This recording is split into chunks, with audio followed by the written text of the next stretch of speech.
I think he can hear you, Ray. Don't move. It won't hurt you. I feel the need for speed. Ow!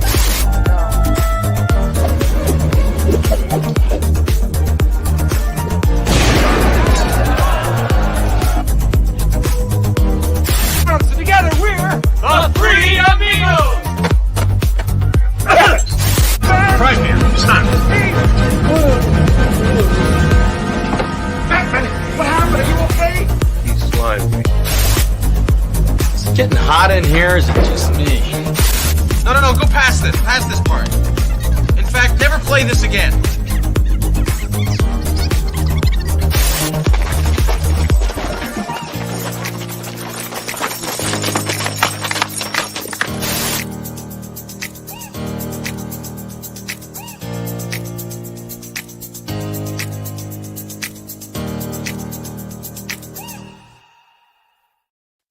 Hey, and welcome to After the Weekend.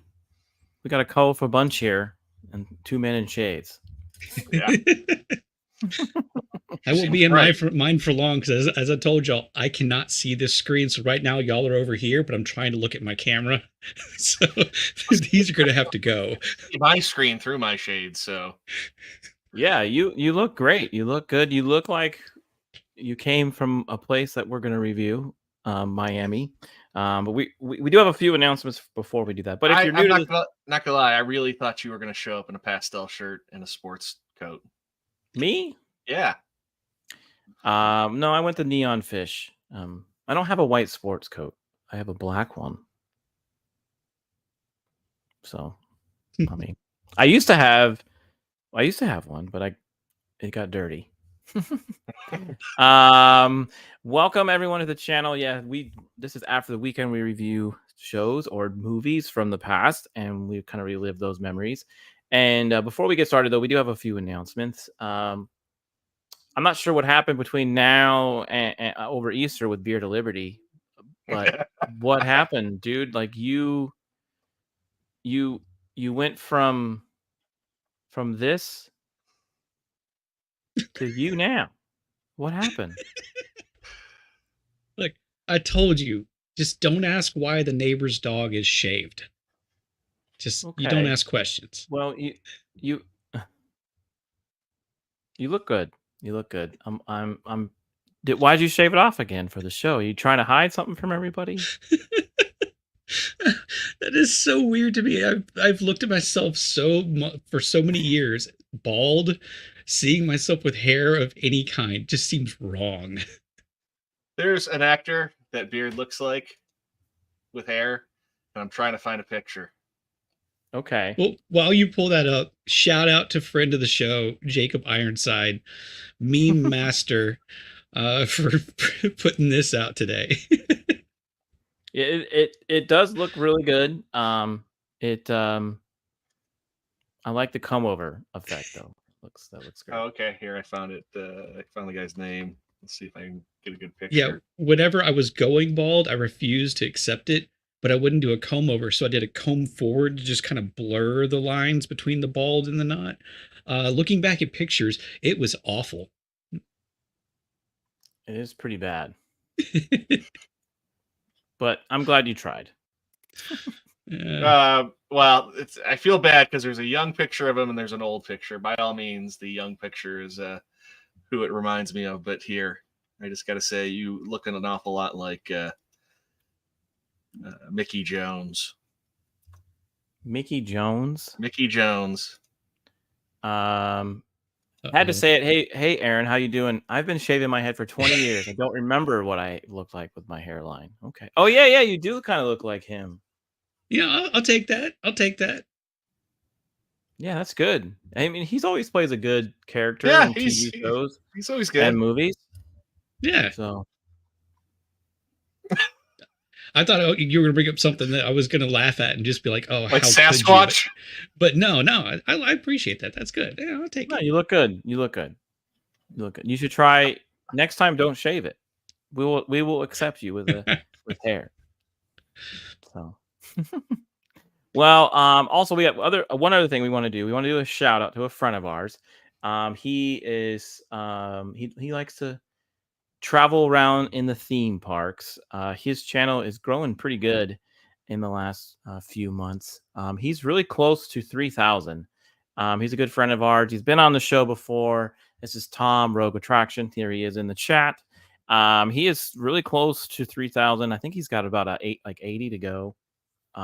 Which is in this, when you're like in this area, it's you can get those pretty quick. So if you haven't already, go ahead and check out Rogue Attraction. Yesterday he did a video on the Easter festivities out there, and he went live today. So he normally does that throughout the week. He does some good stuff. So Tom lives a dream life. I mean, the guy goes to not just like once a week, like 3 or 4 times a week, goes to a theme park. Yeah, and he also likes some berries and cream. Berries and cream. Oh, hurrah! Berries and cream, berries and cream. Oh, I love berries and cream. Just don't be named Lucas. That's all I gotta say. Go over there, give him a watch, subscribe if you like it, but subscribe for Tom, but watch for Zort. Everybody stays for Zort. Everyone stays for Zort pretty much. That guy, that doll gets more action than most men in the world. So especially when an intoxicated lady wants to go meet Zort, then it's really funny. Yeah. And she says, "I want to touch your monkey lizard." So let's get married. It's high quality content over there. I'm all jokes aside, he does a really good job. Rick and I have followed him when he was like maybe had 50 subs. So we're very, very happy for him, very proud of him, all the work he does. So it's good live streaming for that amount of time while you're actually out moving around and doing stuff. That's no small feat. People think it is, but that takes a lot more effort than you would think just off the top of your head.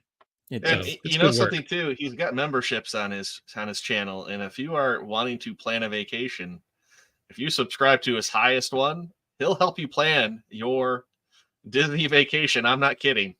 He will. He knows everything. He knows everything. He is our tour guide. Even if you're at the park and you want to reach out to him, he may give you some pointers. He may meet you. So I have someone to protect me from marriage proposal now. Oh, you do. Ooh, a lady. Okay, that's good to know. I was gonna say a second Zord on the other shoulder. I wonder who's protecting him. So, anyways, the other Zord holds a knife. Yeah. You're laughing. Oh, that's good. All right, so we over the weekend what was it? Oh, last Monday we took the day off because we had quite a stuff going on, and we had that Saturday stream. I had nothing going on. I had family stuff. I think Beard of Liberty had some stuff going on. Mad Ruth was a very awesome guest on Saturday, so that was great. So we had a good time.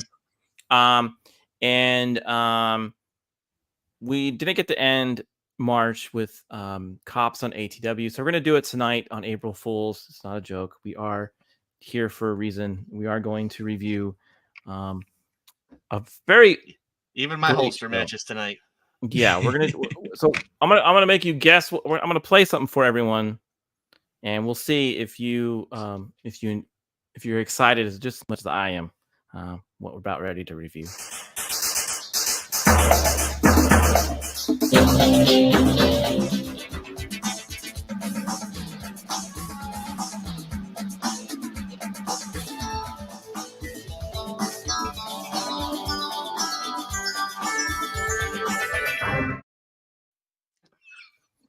I like it. So we're reviewing Miami Vice today on After the Weekend. I'm excited about it. This is one of my favorite shows of all time. Beard, did you appreciate your name by the ladies? I like my placement there. I just full on, I'll just say it. I appreciated how just like the opening for the show was just like hot women. The camera just zooming in. It's like, yeah. Yeah, this was a show that some say was the iconic show of the 80s. Also, some say saved South Beach in Miami. So it's one of those shows that kind of changed TV history. And I'm excited to talk about it. And we're going to review episode 1, and that is Brothers Keeper, and it's pretty much like a movie. So yeah. I was gonna say the show is pitched as MTV Cops. Yeah. Yeah, pretty much. Yeah, it was MTV Cops. A lot of music, a lot of color, a lot of women, like Beard says, and a lot of action. Well, great show with that. So, it came out in 1984, but yeah, it really. If you, I didn't really live as an adult in the 80s. Obviously, I was a kid, but from what I'm seeing, it was really on point from a lot of the 80s. Clothing, cars, and music. So we're gonna talk about that tonight. And Ubaldo says yes, he's super excited. Look how excited he is. Yeah, he actually got timed out by Stream Elements for all the exclamation points. Yeah, he was a little too excited. Stream Elements said, "Whoa, chill out, buddy." He was too excited, huh? Yeah, just I was just gonna say this was tremendously fun to watch. Yes. Now this was a first watch. Sort of a first watch for both of you, right? You couldn't remember. Yeah. Okay. There were moments I remembered, so I feel like I have seen this in the past, and I'd seen the show before, but not on the level of a fan that you are. I mean, I know this is I'm sure I know how iconic this show is. I know how long it reran. So I'm certain that I have seen some episodes at some point, but I have no recollection of them. So I'm going to call this a first watch. I'm going to ask you this right now. Were you surprised how good the pilot was? Because that's what this is. This is the Brothers Keepers. It was the pilot episode. Yes. Not to just give away my final thoughts on this, but I'm gonna.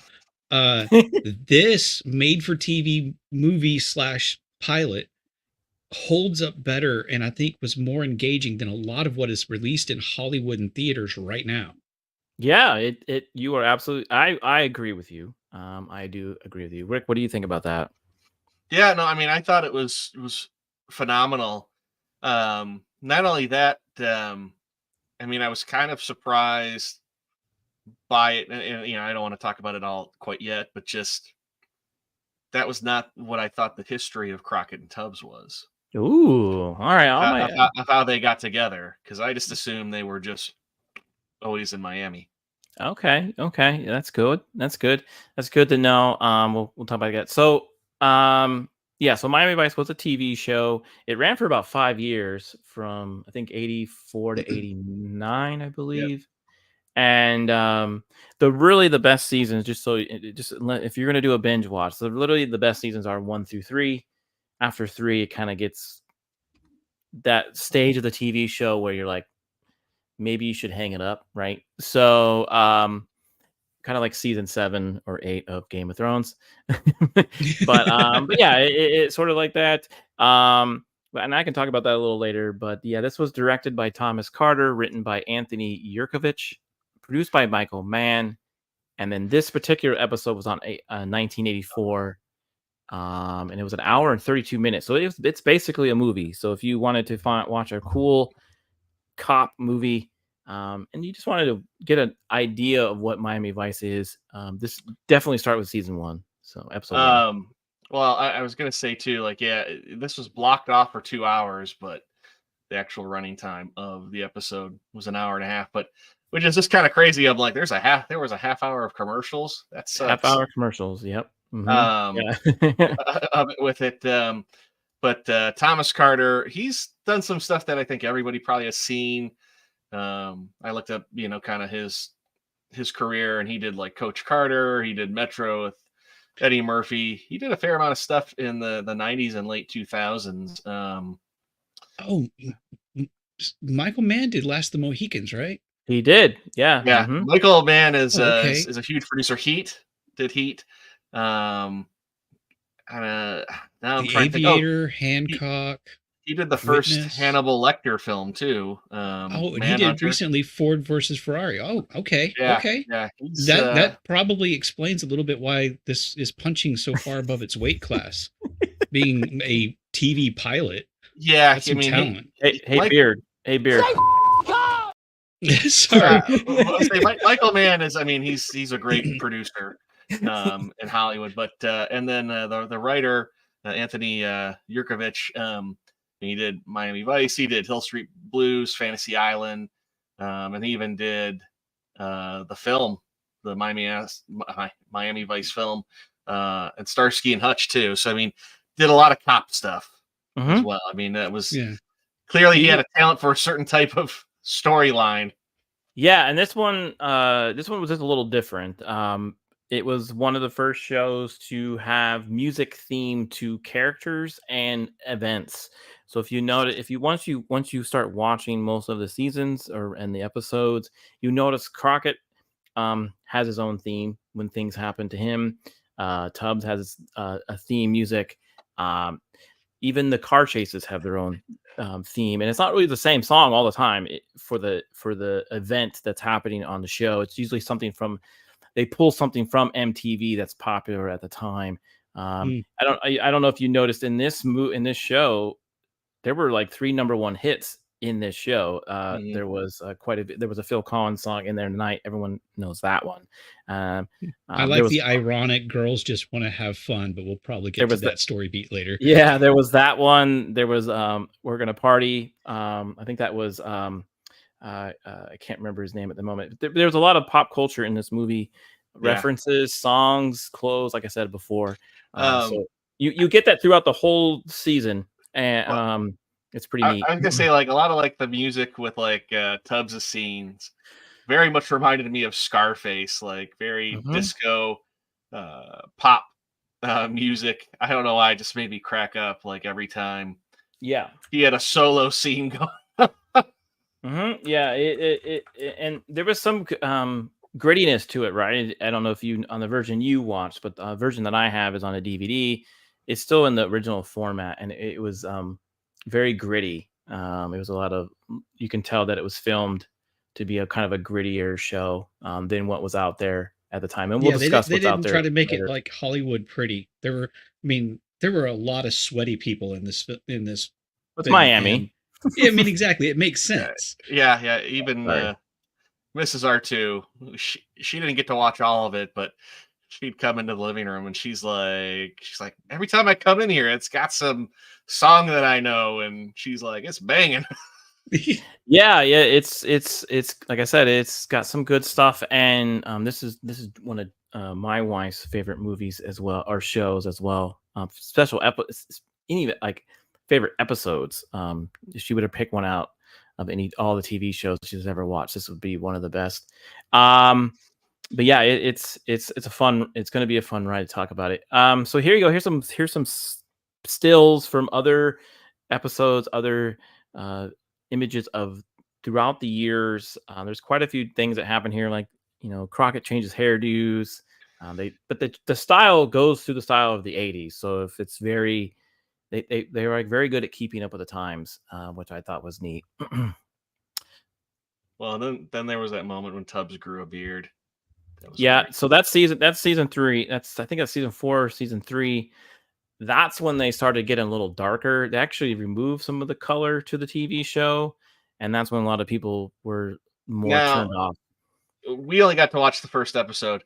The one thing that I want to know is it ever explained? You don't have to explain it, but how the hell does Don Johnson afford the cars that he has? Those aren't his cars. So those are. He's a vice cop. So, right, he's supposed to play the part. He's supposed to be a drug runner. So he's always the runner. He's always the guy who handles the transportation. That's why he has the boats. That's why he has the cars. That's why he has the helicopters. Yeah. I think even one time he even flies a plane. Tubbs is usually the guy that has the money. He's the money guy. So he's always the guy that say, look, I'm here to buy a ton of product and I need to get it out to you somewhere. New York, Jamaica. He's always playing the accents too. So he'll always be either a Jamaican or someone from like Croy, or New York or whatever. He's very good at the I'm here to buy, and this guy's going to drive it for me. Yeah, I was gonna say that is right because he even in the pilot plays a guy who's like a lot of mercy. Yeah, that's great, Ubaldo. I saw the VHS and finals. That's awesome. Wow. That's a really good soundtrack, by the way. Yeah, Jan Hammer is the guy who wrote all the music, the theme songs, and he wrote most of it. All the theme song stuff, he did it. But yes, they do. That's why you can afford the cars. So like he's pretty much loaning. It's like seized cars, right? And he could use them because he's using them to catch. Okay. Yeah. I kind of wondered because you do find out that he was a running back in college. Wide receiver. He was a wide receiver. Yeah, for the Florida Gators. Mm-hmm. Yeah. Mm-hmm. But I mean, like that wouldn't have necessarily made you money, but like maybe he played a few professional football for a few years, and maybe he went straight to Vietnam. Yeah. I mean, even Tubbs calls him out on his persona. He's like the beach bum guy living on a boat, and he's just like, yeah, with $100,000 speedboat and this little miniature yacht sailboat. He does. Yeah, so he does boat call is him out on his. that too. The boat is his. The boat he lives on is his. But everything else he has access to is through. And then he owns I won't say what it is. He has to device, yeah. Mm-hmm. So, yeah. But okay, that makes a lot of sense. I was kind of wondering that. So yeah. So he gets to do that. He gets to use those things to his benefit. So, alrighty. So, but there's other characters that we'll get into later. But the reason why he does have two cars. He doesn't have two. He just starts out with one. Something happens with the black one, and then he gets the white one in the end of season 2, I believe. But we'll talk about the cars later on. But the reason why he has two cars there is they switch cars in mid like season 2 or 3. So, but yeah, very cool. They look cool, don't they? Everyone's dressed up as Miami Vice at one point in their life, I would say. Let's see here. So we got the crew. So this is the cast in the first episode. Of course, you've got Don Johnson and Philip Michael Thomas, who play Crockett and Tubbs. And then you've got Michael Talbot and Sandra Santiago. She's like kind of the love interest. Yeah. Sometimes with Don Johnson. What did you think? And then there's other characters too. There's Olivia Brown. There's John Dilly. Now those 4 that I just mentioned, they're in the series all the way up until like season 3 or 4. I'm not going to ruin anything, but yes, things. But yeah, they're pretty standard in the through the series. I was going to say Michael T. Williamson and Olivia Brown were married. Yes. Too. In real life, at least for a few years. And I was gonna say clearly Beard and I are Detective Stan and Detective Larry. You are. Yes, you are. Those guys are the joke of the show. They're the clowns of the show. But yes, those are they are good. They're very good. They're vice cops for another area. So they do mostly robberies, stand up, like they'll stand up a shop and where like someone comes in to, hey, I need to hawk a VCR, right? Mm-hmm. They go after them. Crockett does most of the drug trade. Crockett and Tubbs do the drug trade, and then the 2 ladies, Gina and Trudy, they are on the street, so they usually gussy up and do the prostitution stuff. So yeah. Oh, he's what back. Did they say at one point they need to go get some paint and body work? Yeah. But like, I'm like, oh, lucky you! You always get to dress up as a hooker for work. Yeah, there are episodes where they focus on those characters, but not as much. And then you have Gregory Syria, I think his name is. Yeah.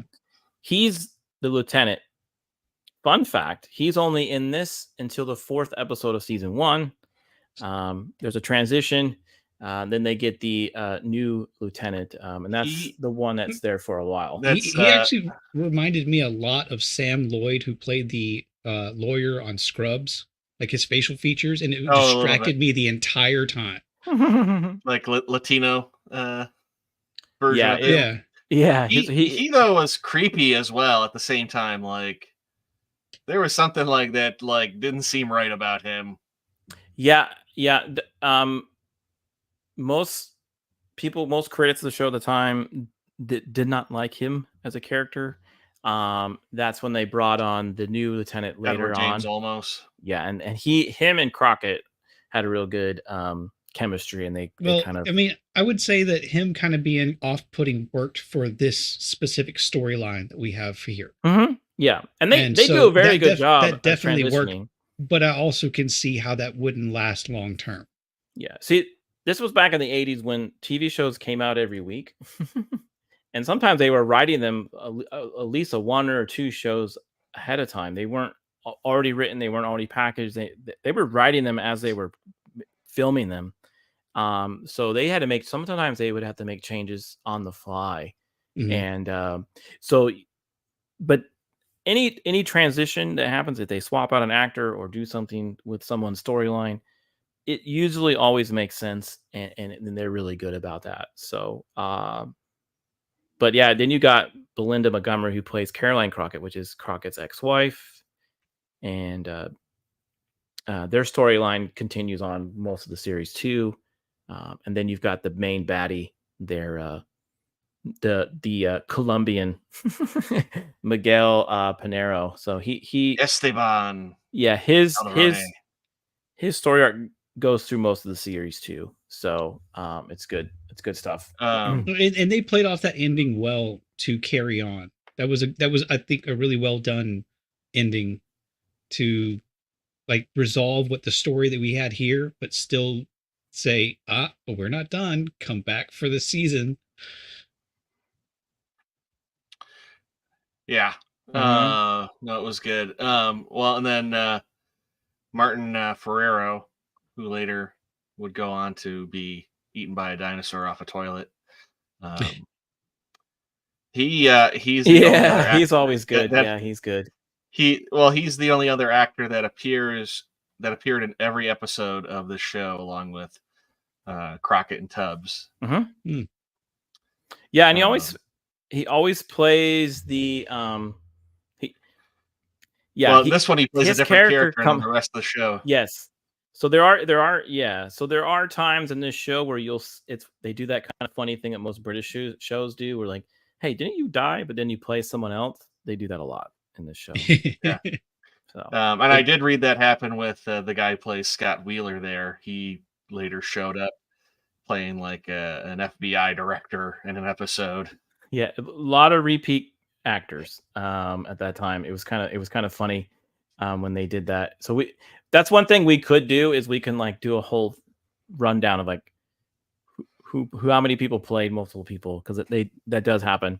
And there's other people in this series that come into play. I guess we'll kind of talk about it. Like the next episode, the guy from Married with Children's in it. Ed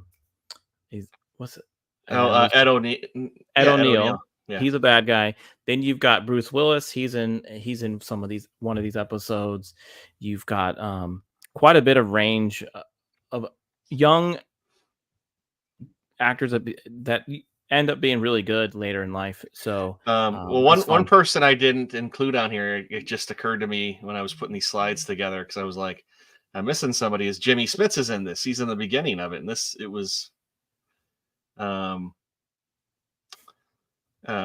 he's starts off as Crockett's partner. Yeah. Oh yeah. Oh, that's Jimmy Smits. Yeah. Yeah, in the beginning. He gets on NYPD Blue. Yeah. Mm-hmm. Yeah. Yeah. Mm-hmm. Isn't that crazy? They just really poured on heavy right at the beginning. They did. We'll definitely get everything. I want to talk about one more character, and that's Elvis. Elvis. Yes. Elvis is the Gator, and I'm very interested to hear what R2 has to say about all of this. He's the drug addicted Gator, by the way. He is. With the clock in him because somebody wanted to pull a Captain Hook. Pull the Captain Hook. Yes. Which was a crocodile. And this Gator is on the show quite a bit. and through the series, he becomes a Well, fan favorite. I will say, I mean, yeah, you certainly could keep an alligator. I don't know how ethical the chain leash setup he has going on there. It's fine. It is, and I almost feel like I hope like Crockett lets him go like swim around the boat every now and then. That would be kind of funny. Well, he needs water. Yeah. Right. So he's a gator, right? So they can't really go in salt water. So he probably takes him to the Everglades. He's not too far from there. Yeah. And he does feed him fish. So I always thought this was fun. This is Elvis. He's a fan favorite. So but yeah, so basically the episode is the rundown basically is Tubbs, his brother, is unjustly murdered, and he's also a cop, and he follows the man who did it to Miami, and then he basically bumps into Crockett, who is trying to investigate that same person for all kinds of drug dealings in Miami. And that's pretty much the gist of the story. I really don't want to ruin it for anyone, but that's really what it is. I mean, there's some really big differences, but I did get a couple of hints from the old movie In the Heat of the Night, where you have like the black northern state cop ending up down south and maybe not necessarily welcome. They definitely warmed up to him a lot faster in this than they did in the Heat of the Night. Well, but there are a couple little like back and forths that kind of felt familiar to that film. Yeah, but I was gonna say like at least though, like in this though, the negativity they had or not trusting him had nothing to do with like racial stuff. Yeah.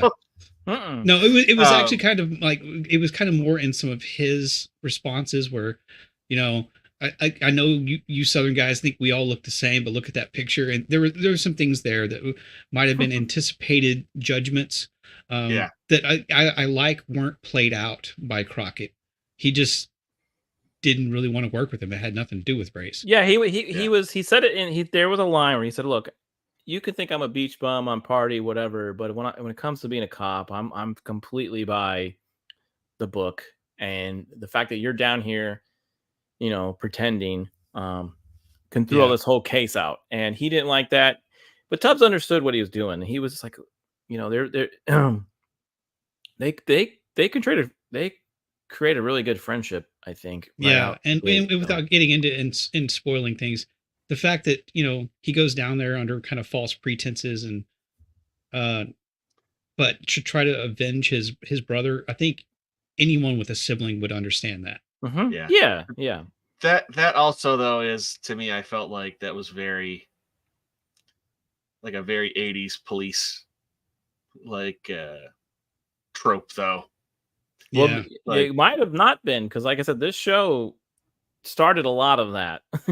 But what I mean though, just like, way out of your jurisdiction, Yeah, there were some things where like they probably wouldn't let happen in the real world. But I'm just saying, like, you really wouldn't see that in a storyline today.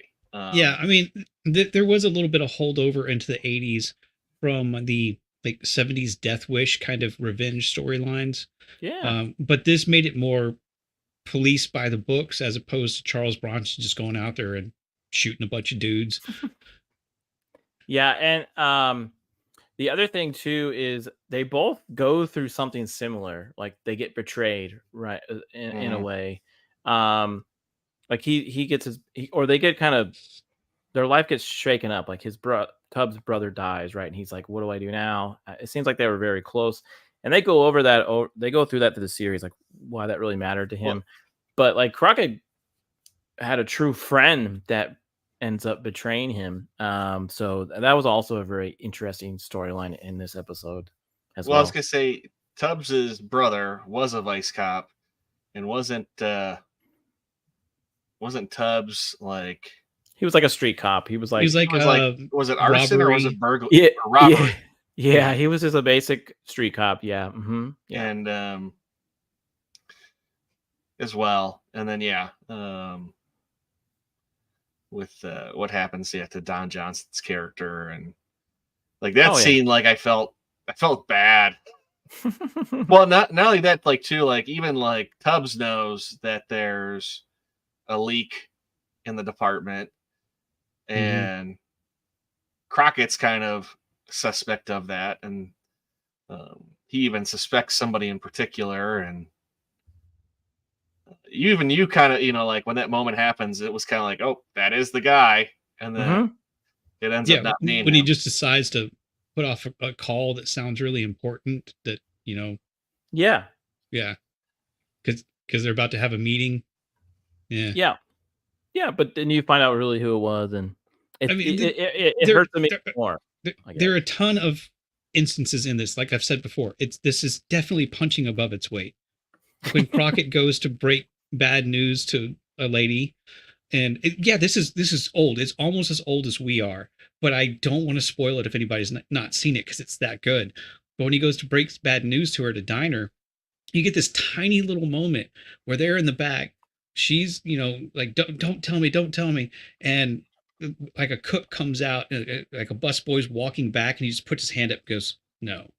It just, that little moment right there was like, that is good stuff. Yeah, there's a lot of little moments like that. There's and like I said, I've probably seen this episode more than any of the most of the other episodes in the series. This one I always just want to sit down and watch, is because it's like a movie. Yeah. Hey man, it's okay. You don't. Although I will point out, I appreciate that. I'm assuming it changed.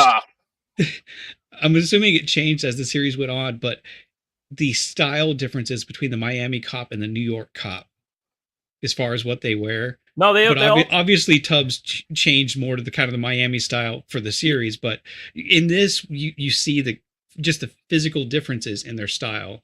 Yeah, it's not even just their police Tubbs work. is always in a suit. He's always in some type of like buttoned up suit. Yeah. And then you have Crockett, where he's kind of the beachy kind of guy, the Miami guy. Which based on the way that they dress, I feel like their firearm should be switched, because the beach bum should have the sawed-off shotgun, and Tubbs, being far more sophisticated, should have that. Although I've got a small nitpick that bugged me that I have to point out. Wait, I don't have the dog. The dog? No. It's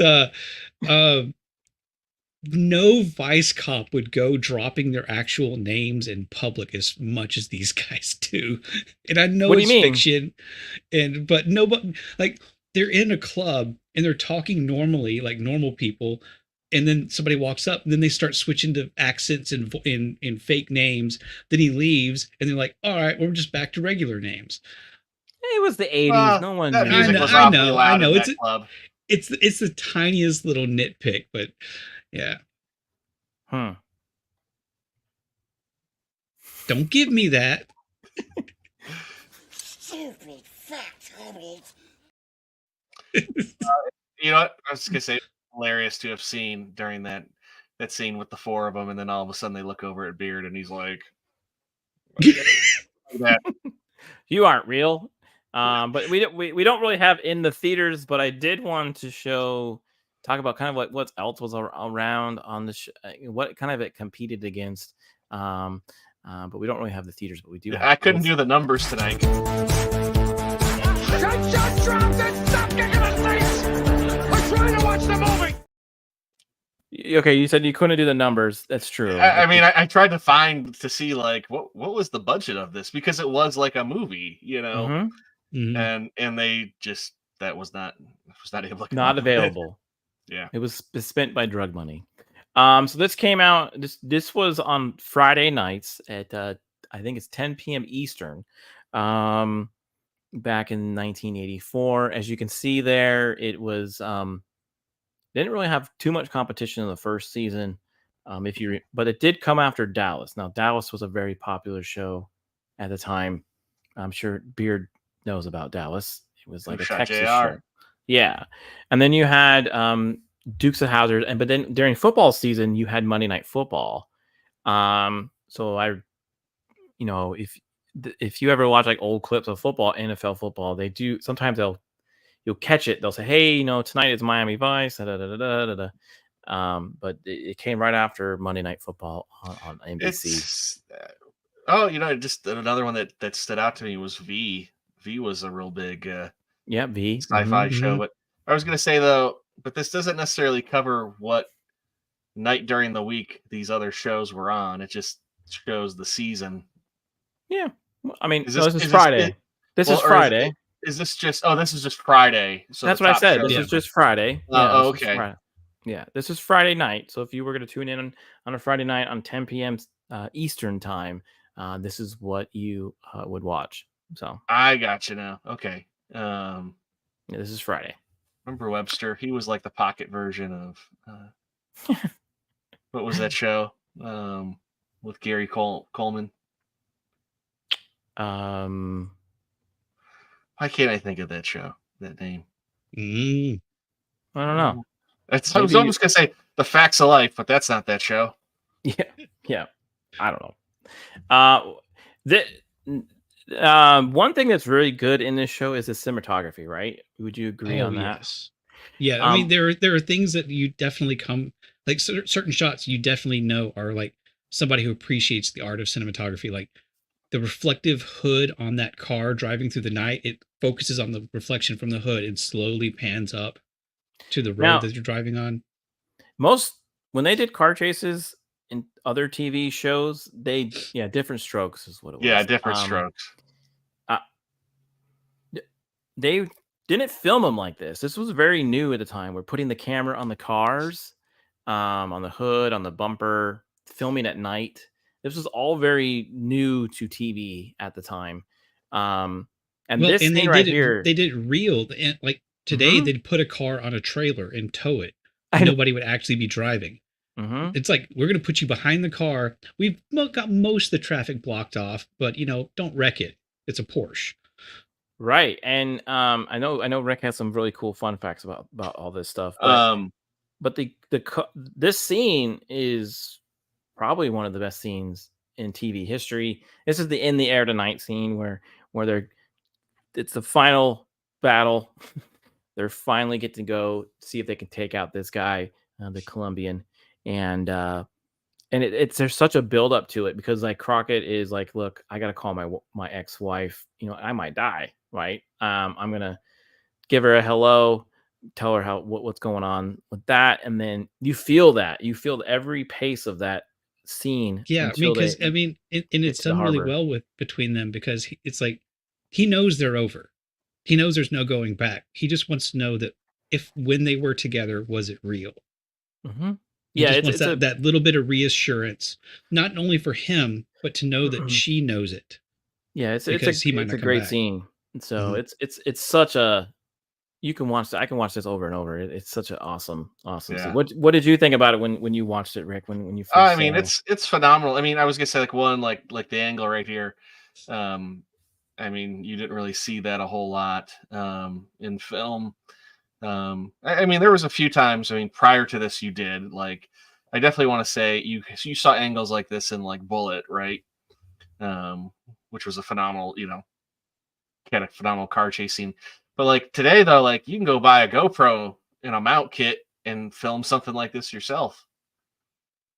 What they have, but yeah, I mean they definitely blocked off the road, and they were probably not driving nearly as fast as, I mean, like the scenes where they're showing them in the car, they're probably maybe going 35 or 40. Well, yeah, like early on, there's a car versus boat chase, and like he looks over, he's like, oh, and he just like guns the boat, and you see the speed go up, and it's like going from 20 to 40 miles an hour, but the music's making it feel like it's a lot faster. But they still though could have been getting towed for this. It just wasn't a tow where it wasn't a rig where it was holding the car up right on like an angle like a normal tow truck does, where it was flat, but still the same thing where they're still probably going only around 40 miles an hour. But it's with film. You like to ruin the magic of things. It's just what it happens. No, I mean, like I'm sure you're about to get to this. I'm not trying to ruin it. Film, I'm trying to explain how they do it, but it's still, when it's all processed together, they're able to make it look much more impressive than when you see it. I was going to say a couple of times when I lived in California, going down to Southern California, I can't tell you how many times I saw at any time, like being out in the city at night, I would see stuff getting filmed at night, like on a car. Like, I don't know if they were filming a commercial or what, but it was always a car up on a trailer. It was like the weirdest thing. It was like, Yeah. They seem so high up. And I think for the fact that you're seeing the car like that just flat on the street, that's a lot more impressive. Also a lot tougher to film.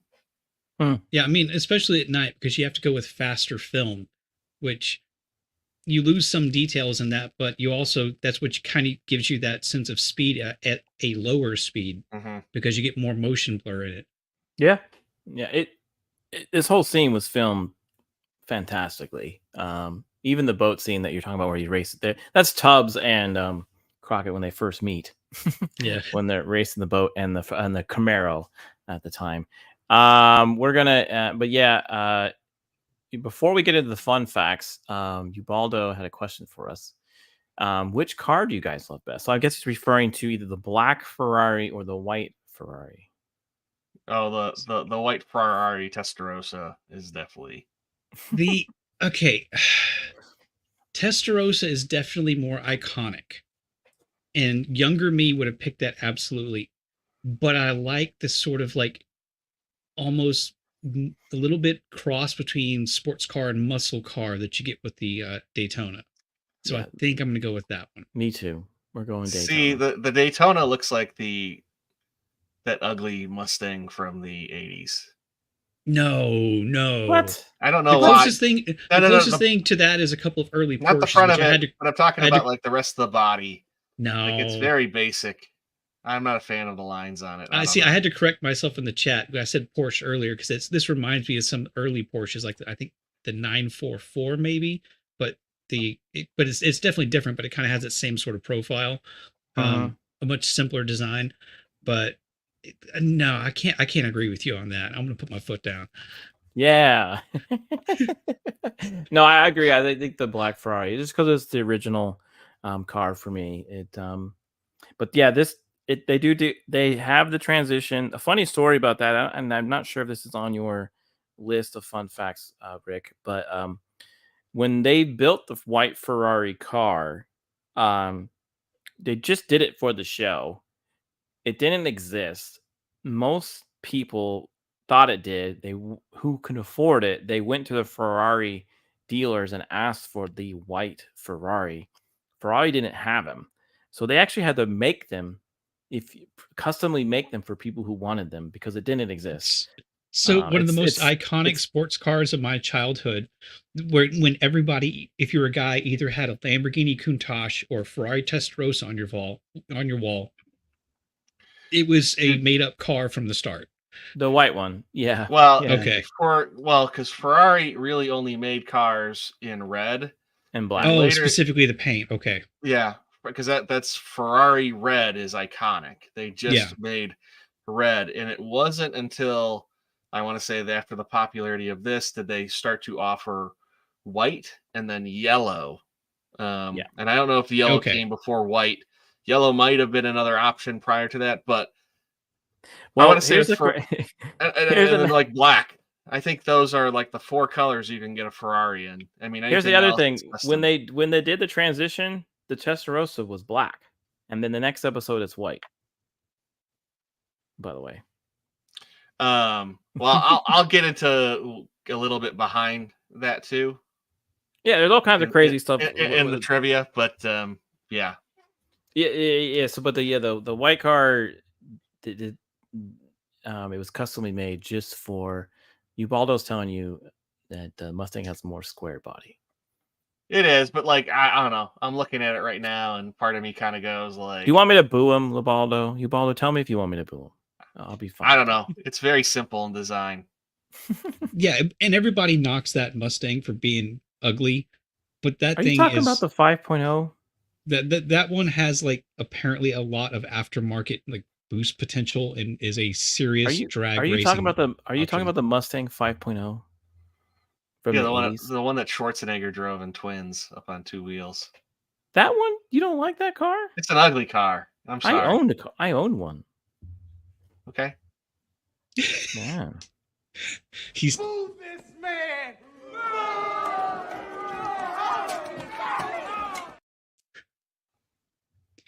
all right. Let's not have a domestic incident on stream. All right. We're gonna do the fun. Don't fact make now. Beard get the shirt out. Oh, I thought you were gonna say the monkey. George of the jungle. All right, fun facts. That's the fact, Jack! That's the fact, Jack!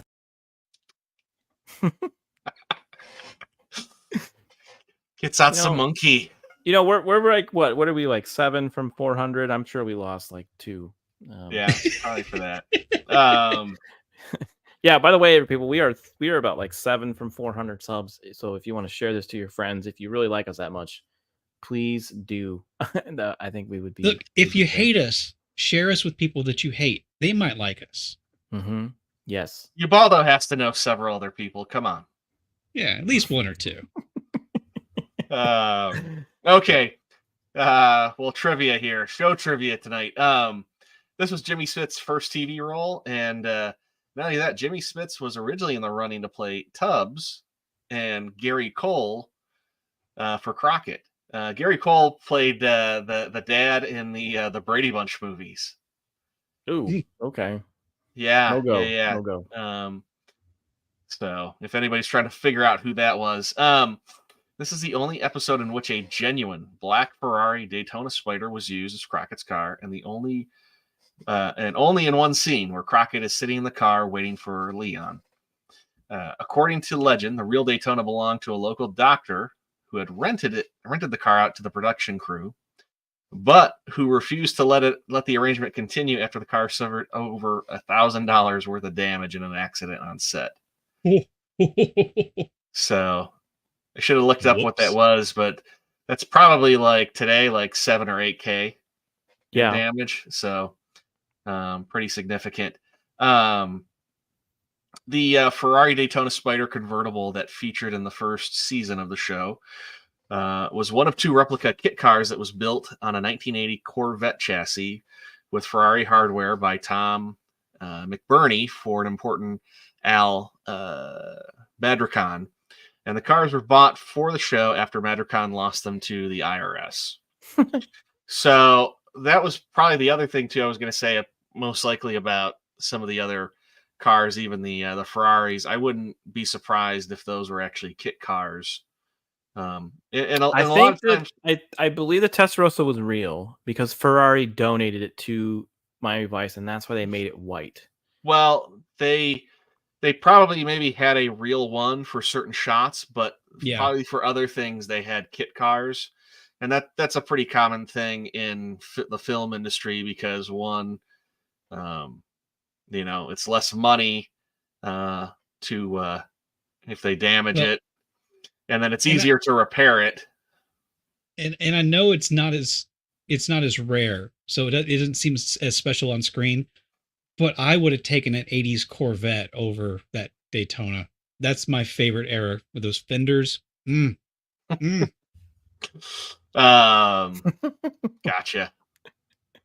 And then Crockett uses his Daytona's car phone for the first time. This device was a novelty in 1984. He does have a car phone. He also has a boat phone. Yeah. You see, the boat phone seemed a little bit less weird to me because you could plug into like shore power, so I just assumed he had a landline that he plugged into that. Hey, he's got and later on in later seasons, he has the brick phone. The Zach Morris brick phone. Yeah. Yeah. Well, I was gonna say, growing up late 80s, early 90s, my dad had a Chevy Celebrity sedan, and he had a car phone in it, and that his work paid for. Was he dealing drugs? Possibly.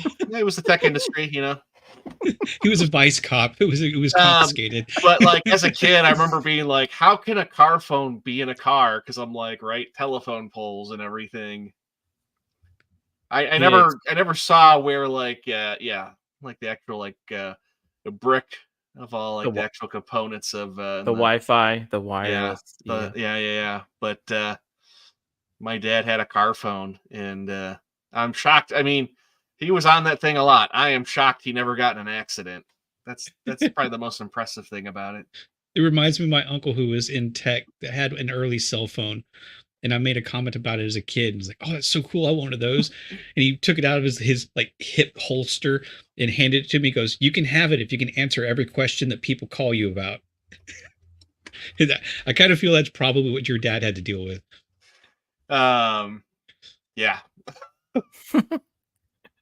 I kind of wonder, like, I'd have to ask him, like, what did it cost to have that thing too? The brick phone was $1,000 in $80s. I do remember though, it actually got pretty decent signal. I mean, that was kind of the other unique thing. I mean, it had the nice antenna. So I can't remember if he didn't have like an obnoxiously long antenna on the car. I almost want to say it had like almost one of those short but fat, like right, rubberized antennas. Right. Antenna Talk, the review. Okay. Yeah, my parents never had any of that, but we did have the old Star Trek TAC phones. So yeah, it's cool. That's some neat car trivia there. Nice, cool. Yeah, this says part 1, so I'm guessing you have more. We do. We have actually 3 altogether. Oh, good. Wow.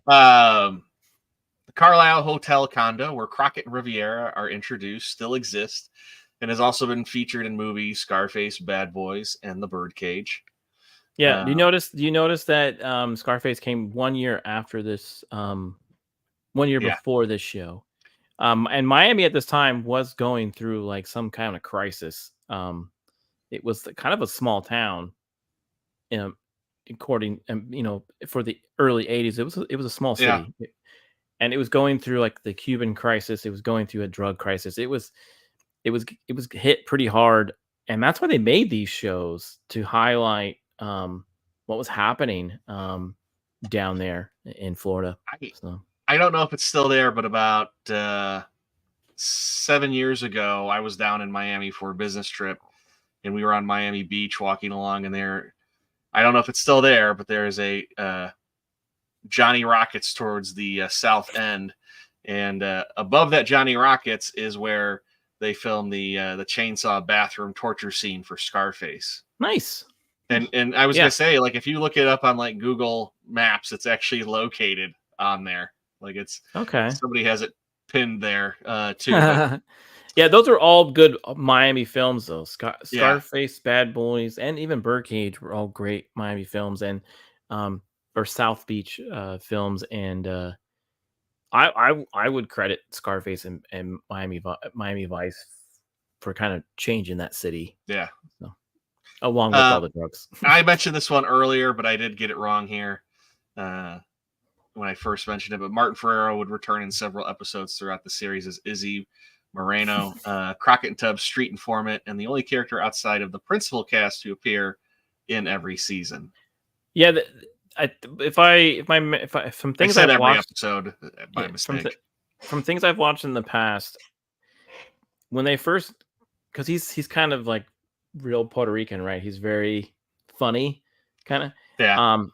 People liked him as that character.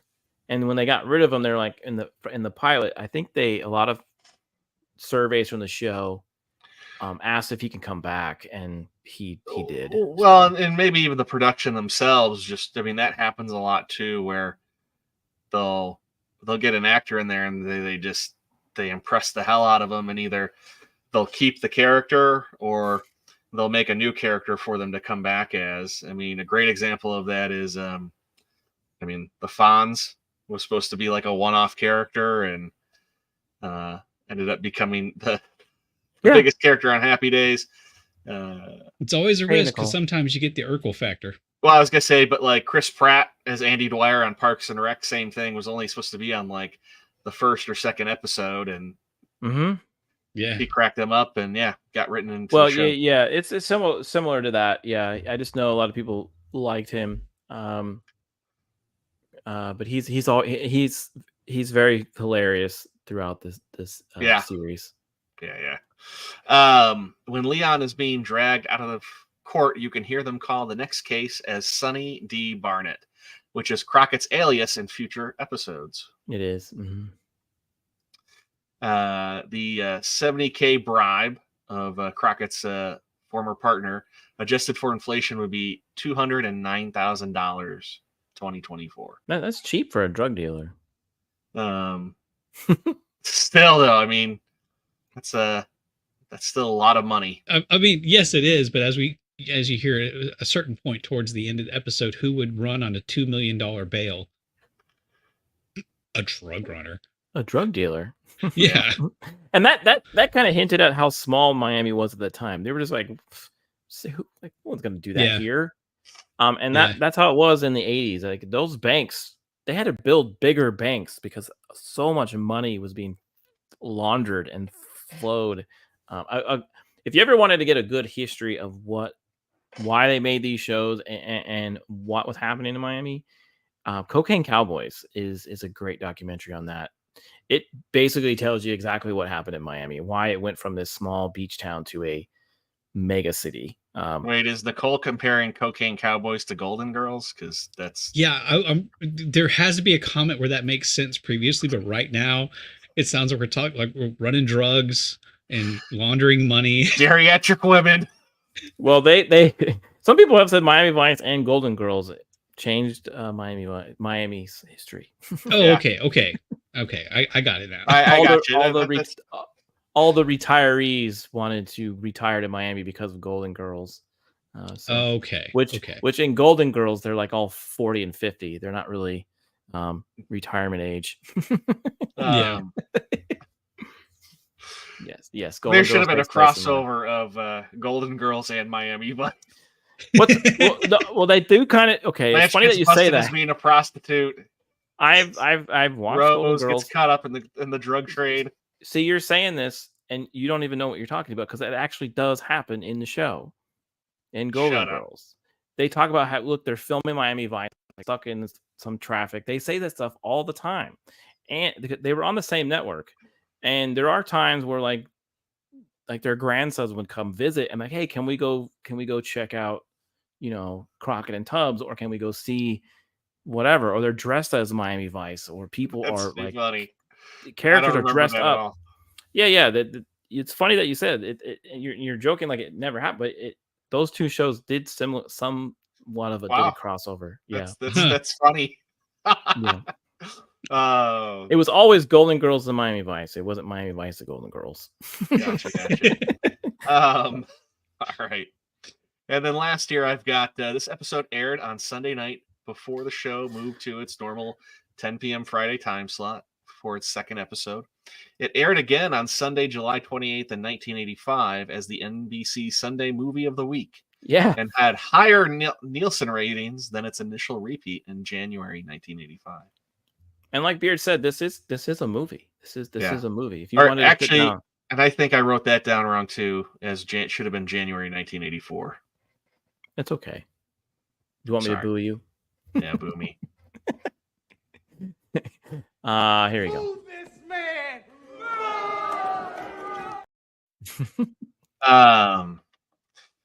And I got one more piece of trivia, and it's rather large, but it's just one fact. Hold on, I can see JT looking for the clip. Yeah, That's what she said. I saw the sparkle in his eye as soon as you said that. You live for that moment. I know he does. I got to give it to him. That's what she said.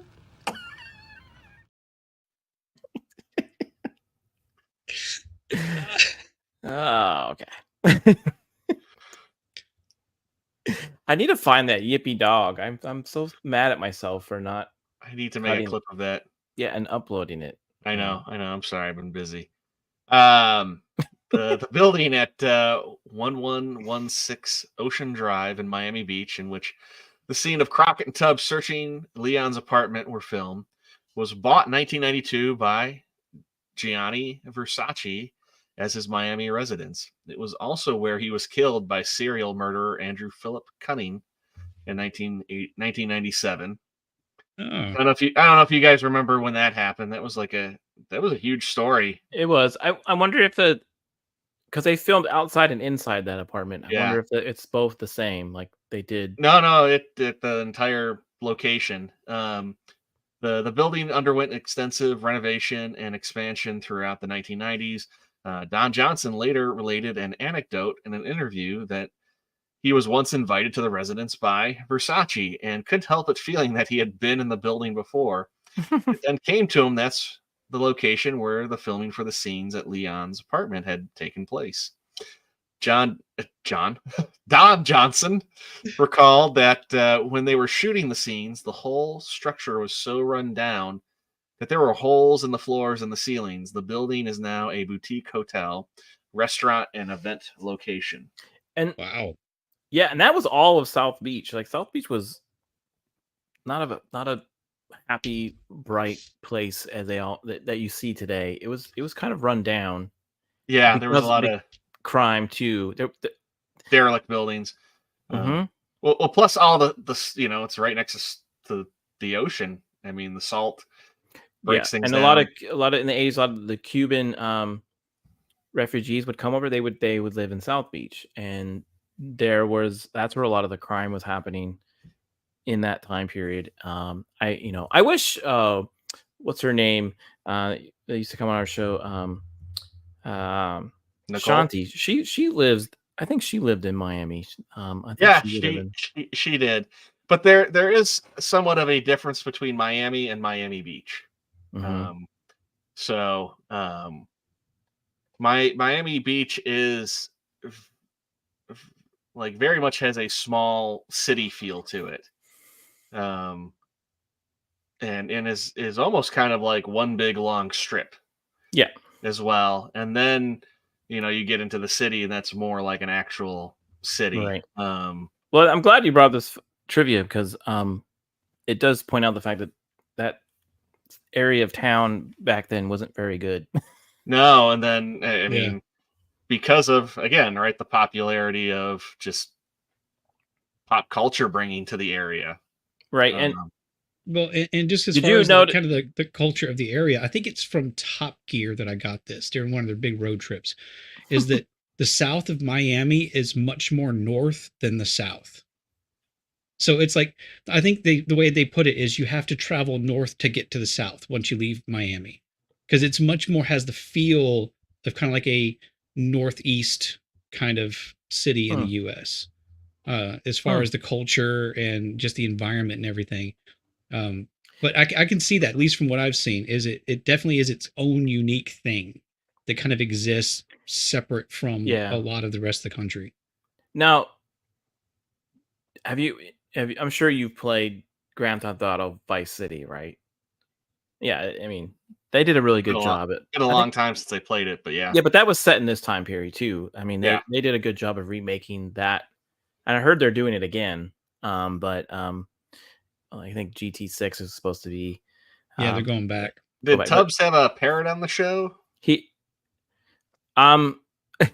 from an episode. I don't think he doesn't have a parrot. No. Mm-mm. He looks so thrilled, and Crockett looks just irritated. I think he's a parrot. Thrilled because the parrot is not trying to eat him like Elvis is.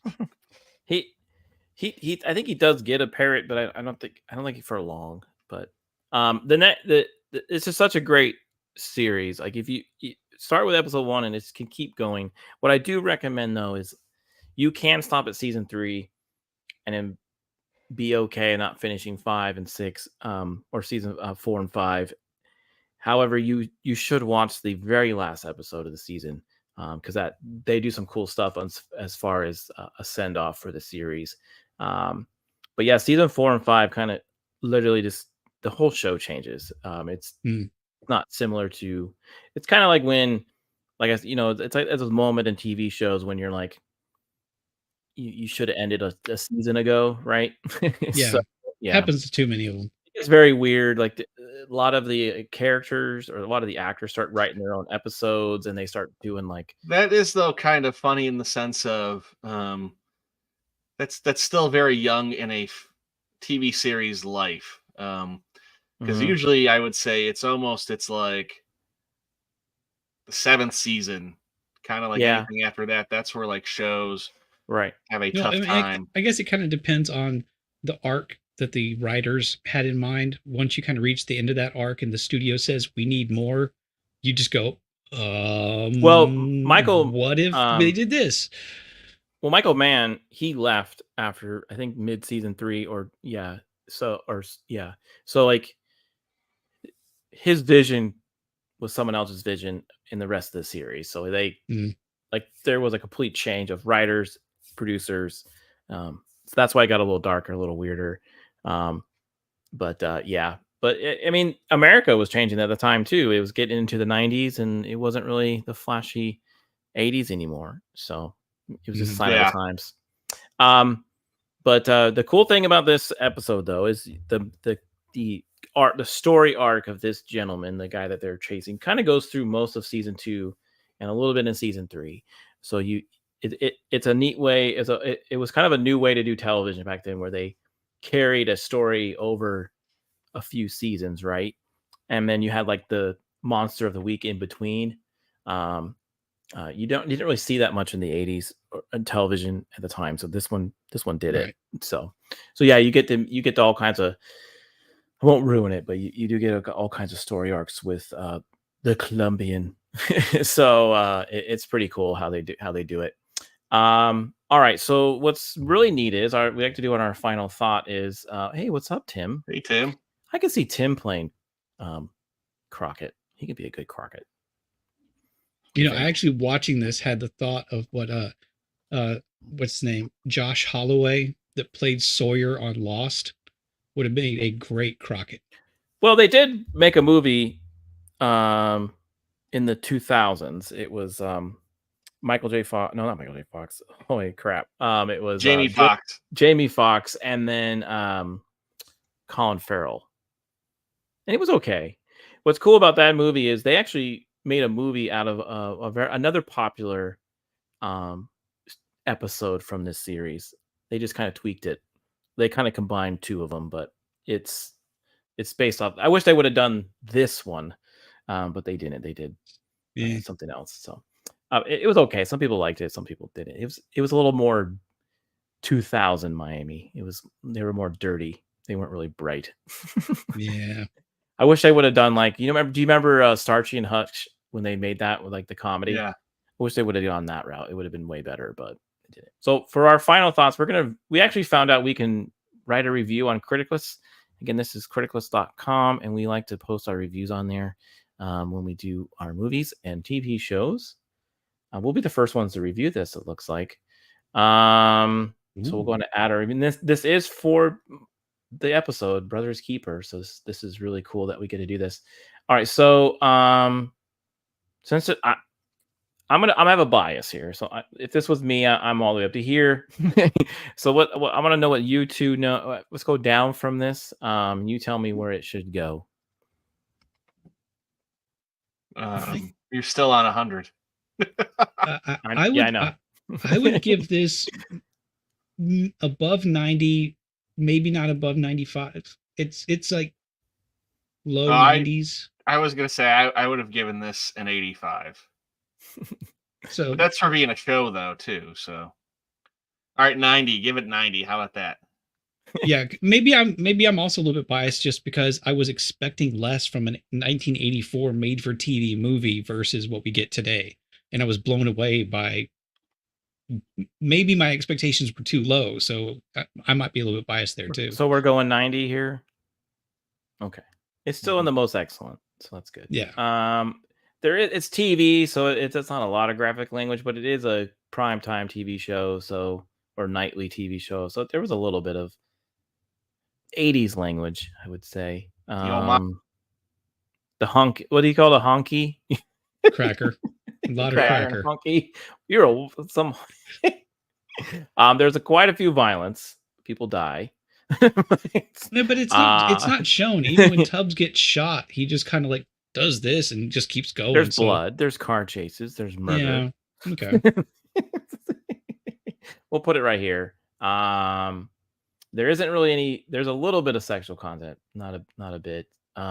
With the But later on, that there are some love scenes. They do other things. The characters. But I think in that part you should write 2 characters are dressed as hookers. There's also the Michael Jackson "Somebody's Watching Me" scene in the strip club. Oh yeah. That was a great one. That was a great scene. He's always good at that. Like Tubbs is always good, and that actor, Philip Michael Thomas, he's always good at switch. He plays multiple roles, so it's really cool that he does that. Let's see, family friendly. I don't know if it's really family friendly, but it is fun. I'd say slightly. There are 2 scenes of families in there. There are. We'll Crockett's say family and his partner's family. 2 scenes with families. And I misspelled scenes, but yeah, it's there we go. 2 sciences with family. Yo, geez. Blaine is gonna just block y'all from leaving reviews. Yeah, I can't write today. Here we go. Oh my god, I'm horrible. But yeah, so we got 2 scenes with families, and there we go. And all right, so there we go. There's our we'll go and submit it, and we'll put it in. Hey, we got a badge. The number 23. I think it's because we rated 23 times. So okay. There you go. Yeah, you do. Just point out that's a little thing that you get with Critic List is they kind of gamify things, and they don't tell badges? You. It's the badges are very vaguely described, and so when you get one, it's actually kind of like unlike Xbox Achievements. Yeah, it's a cool site. You can follow all kinds of people there. Yeah, it's a lot of fun. It's a cool site. You can. I think we should sue them for modeling their theming after our channel. Yes, because this is 100% original. Yeah, it is. So that was totally our shade of purple on that website. What are you talking about? You can pick your own background. You don't have to pick purple. All right, so yeah, there's our final thoughts. So guys, I do have a request for you and a question. Would you be interested if I were to point out like some of the popular episodes of this series and we review more of them like we did with some other shows that we've done on this channel? Would you be interested in doing more of them? Oh yeah, I think that'd be fun. They're not as long. They're like little shows, so they're Yeah, I mean, I kind of 45 minutes, but I kind of want to just start watching this now every now and then in my free time. Well, you can because, regardless of whether or not we're going to review it. Yeah, I recommend you do. But like I said, if you just watch 1, 2, and 3, and then like the last episode of the series, you would be okay. But I think we should probably maybe look into later on watching the arc of this, so you know what happens with the Colombian, all that kind of stuff goes on. So I think that would be fun. Pulling favorite episodes from nostalgic TV shows still kind of fits what we do here. So it does. Beard, I want to know what you want to. I would be interested in know what your favorite show is and what you would. Knight Rider. Okay. Knight Rider. In 1985, Knight Rider came on an hour before this. So there you go. It was also going on to NBC. say, does your riding mower have the little red light that goes back and forth? Is it? No comment. From this, I don't see it. Ghost ride the whip. Ghost ride the whip. Ghost ride the whip. Ghost ride the whip. Now. And I want to apologize, Beard. That's an old video. You don't look that way anymore. So I was going to say, is it like, Beard, thank you for riding me today? No. Make a left turn around the tree. That's like the Simpsons thing where you turn me on. Like, no, I don't want anything saying thank you for writing me today. Well, before we go, speaking of things that are purple, we do have our t-shirts. It's getting warmer out there, so I don't recommend the hoodie. But if you want to get a t-shirt for the summer and maybe wear in South Beach if you ever go on vacation, wear our logo and tell everyone about us. We'll give you 20% off if you use our code ATW20. And you can go to mixtees.com After the Weekend logo and score yourself a t-shirt. And if you do get one, please let us know on X, Instagram here. You can email Rick at the After the Weekend email. And I can tell you, we just want to know. So from personal experience, incredibly comfortable, sized accurately. I wore my ATW hoodie more than most anything else I wore during the cold weather months. Month that we have down here in Southeast Texas. Yeah, it's good stuff.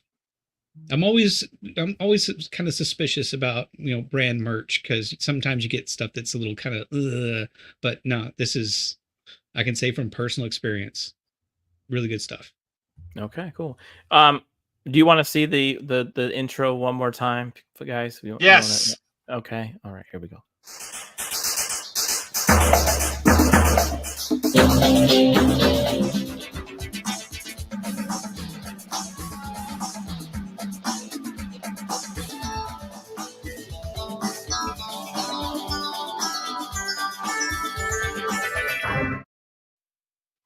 There you go. Those ladies appreciate liberty, let me tell you. Hey, I realized my name popped across chesticles too, so. It did. Yeah. And mine were cars and horses. Yeah, I thought you would like that. I thought that'd be fun. All right, so I don't know what we're doing. I don't know what we're doing next Monday, because there's a thing called the solar eclipse that's happening on Monday. So I don't know if we're doing a show. I don't even know if the world will be around after the eclipse. Yeah, because they're also firing up the CERN Large Hadron Collider during the eclipse. Yeah, and there's solar flares happening during the eclipse. Cats and dogs are going to be hanging out, and it's just going to be mayhem. So I don't know if we're going to do a show next Monday, but we might do something. I'm not sure yet. Rick, we haven't really decided, right? Yeah, I don't know. We could, I could just go on and talk about going to the Mexican circus like I did this past weekend. I mean, why don't you say that for a weekend harder? Cheers. All right, so we're not sure what we're going to do for the rest of the April yet, but we'll know. We'll let you all know what we're doing. I'm glad we're wrapping up the Cops month. I'm glad we wrapped it up with Miami Vice. It was fun. And Beard, where are you going after this? Let's see. Tomorrow night, over at Jacob Ironsides, taking a look at a couple of season 1 episodes of The X-Files. And then another great show. Yeah. I might pop in with on the Beelzehub with Devil Made Me Do It on Wednesdays. There's kind of an open invitation. If I have time, I'll go up there. We do some political talk. Okay. That's in the evening central. I don't remember exactly which time. Thursday, Roman of the Empire for a free range stream that I signed up for before I realized it was favorite metal bands. And I think I'm going to troll them and probably bring everything but metal bands. I don't really know. You're going to be like, I love Winger. It's like Simon and Garfunkel. Yeah. Hey, you could, are you not a metal fan? I don't know. I just don't really classify music like that. It's like, if I like it, I like it. If I don't, I don't. I really don't care. It's such a nuanced thing when you start talking with some people. It's like, no, that's metal. No, that's new metal. No, that's thrash metal. No. You can't call that metal. That's hard rock. It's like, I don't really care. Well, I don't call this a beard.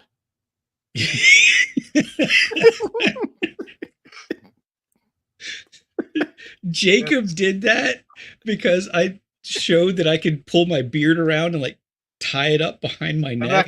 He immediately said, that gives me a meme idea. I'm not gonna lie. That's like one of the grossest things I've ever seen. It's terrible. It's terrible. I have a nightmare tonight. Let's see. And then Friday, I'll be recording for the first time with the Gray's Taproom podcast. Mike and Tabby over there, some good folks. Hang out with them in a Patreon chat for a different show. And that will be released Monday at noon. So it's kind of just like you and your buds sitting around at the bar, just talking whatever comes to mind. There's not much planned there. So we'll share that on the After the Weekend Twitter when it gets released. Cool. Yeah. So see, they actually tuned in for one of our Lord of the Rings shows, but apparently we got some information wrong, and Tabby had to get out because she was getting upset that we were messing with one of her favorite fandoms and getting it wrong. So, Oh I don't know. They're good. They're good folks, though. What did we get wrong with Lord of the Rings? I don't know. When you talk with somebody who knows all the lore and has read the Silmarillion and knows all the details, we got something wrong with Lord of the Rings. I know we never get anything wrong. We're perfect. We're perfect. Yeah. We don't get anything. No. You're right. We don't. Good job. It'll be fun. All right, Rick, are you doing anything special? Well, I'll be probably watching the eclipse on Monday from up here. I get to see about 90% of it. Like you found the dog.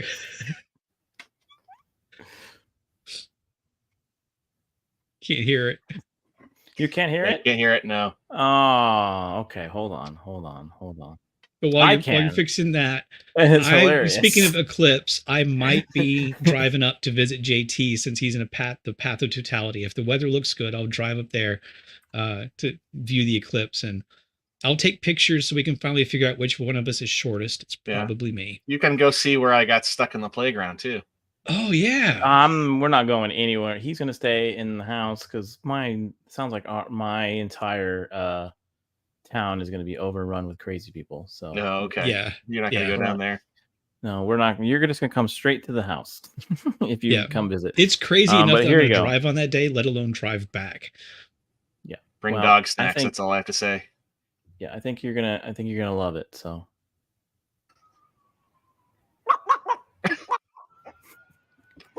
We're going to end it on here because we know the dog is the greatest thing.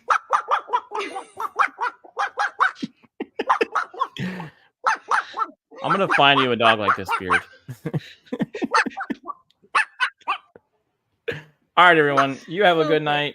Good night. We'll see you later. Truck to refrigerators to dumpster, 360 spin onto the palace, backflip gainer into the trash.